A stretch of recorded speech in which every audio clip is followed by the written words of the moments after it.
I want to talk with you briefly about why Hillary Clinton is attacking a Democrat presidential candidate, Tulsi Gabbard, who's polling at 1% or maybe in some polls at 2%. But Hillary Clinton, ever seeking the spotlight, is looking for places to get public attention and didn't do so well on her book tour. So she actually took an interview on a podcast. This is a podcast by a gentleman named David Plouffe, who was Obama's campaign manager. He now has a podcast and interviewed Hillary Clinton, in which interview Hillary said, she said there is a Democrat presidential candidate in this race who is really running as a Russian asset, and that person was going to go along in this primary and then step out and do a third-party run and ruin the election and end up having Donald Trump win again in 2020. By the way, before I just talk about Tulsi, Hillary also said in this interview, she accused the 2016 Green Party nominee Jill Stein.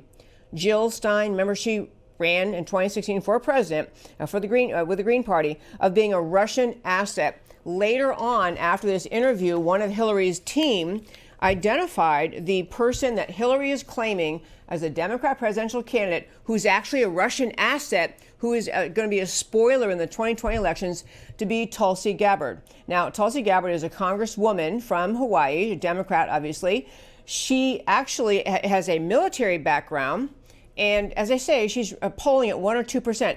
So why in the world would Hillary be taking shots at Tulsi? And I will tell you that one background stress they have between them is that Tulsi Gabbard had a high up position in the Democrat National Committee during the 2016 primary, when Hillary and Bernie Sanders were running as candidates in the primary.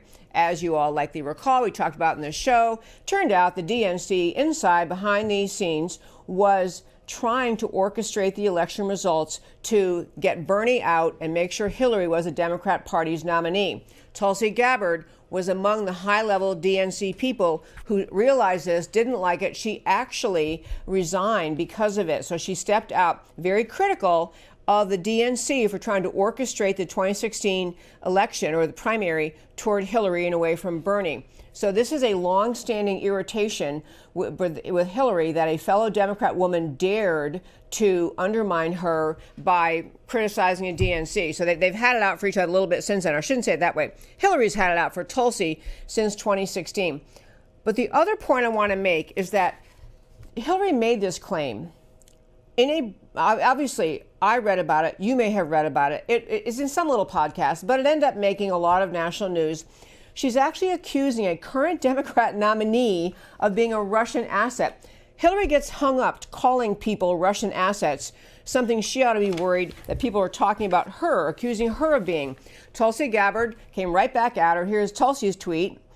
Great, thank you, Hillary Clinton. You, the queen of warmongers, embodiment of corruption, and personification of the rot that has sickened the Democratic Party for so long, have finally come out from behind the curtain. From the day I announced my candidacy, there has been a concerted campaign to destroy my reputation. We wondered who was behind it and why. Now we know. It was always you, through your proxies and powerful allies in the corporate media and war machine, afraid of the threat I pose. It's now clear that this primary is between you and me.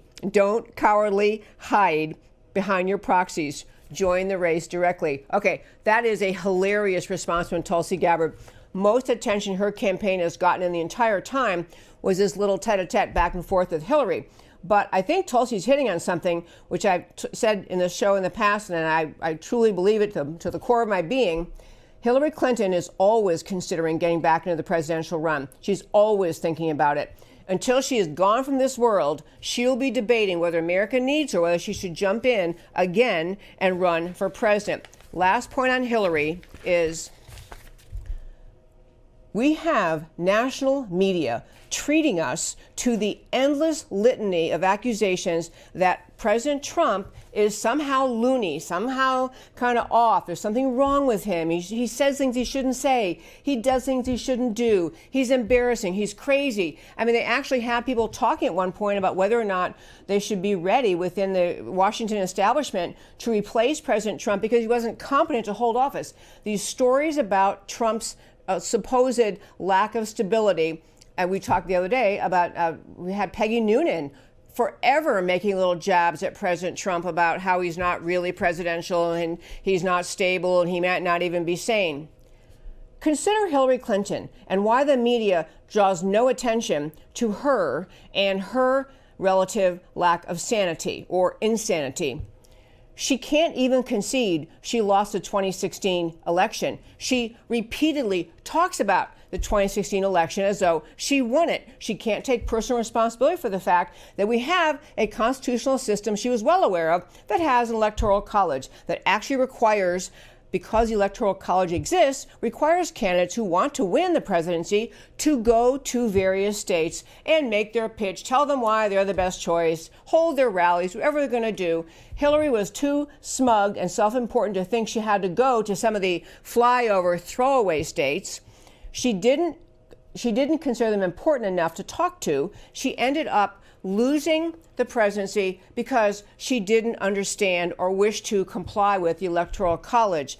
Since the time that she lost the 2016 presidential election, she's been part of one effort after another to undermine this president. She's been in cahoots with the Russians. If you count the fact, for example, that she is her campaign that paid Fusion GPS to pay somebody to cook up the Russia-Trump collusion hoax that engulfed this country for 2+ years after President Trump legitimately and completely won the 2016 presidency. Hillary's been behind stirring up accusations about Russians, getting involved with accusations about Trump's wrongdoing, supporting behind the scenes, and she's the one who engaged in the whole unbelievable, clearly illegal effort to set up a private, homebrew server at home, and was completely vindicated because no one in the government dares criticize her, dares charge her, dares even raise the point that, hey, Hillary, that's not exactly legal. Did you know that? So, wrapping up the first 5, I will say this. If anyone deserves characterizations in our media for being loopy, it is Hillary. Hillary's delusion, not understanding that she actually lost the 2016 election because she ran a terrible campaign. And on top of that, because the American people don't trust her, maybe having something to do with the homebrewed server, I don't know. Maybe something to do with with her dealing with the Ukraine. Maybe something having to do with her uranium assets deal with the Russians. All I know is, at the end of the day, Hillary lost fair and square, and she can't deal with reality. And that, my friends, is not particularly a sign of sanity. And that, my friends, is today's First 5.